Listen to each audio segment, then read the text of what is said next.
Mä oon saavuttanut mun unelman, koska mä oon jo onnellinen, se ihminen, kuka mä haluan olla. Oon just tosiaan transnainen.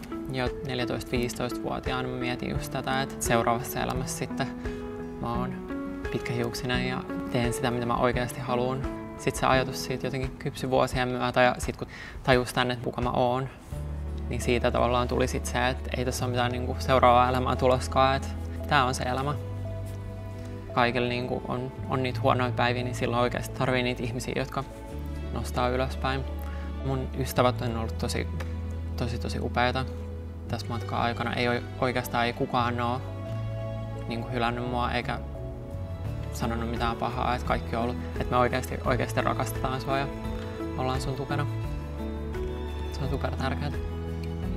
Pitää muistaa, että sä oot arvokas ja sussa on syytä juhlaan.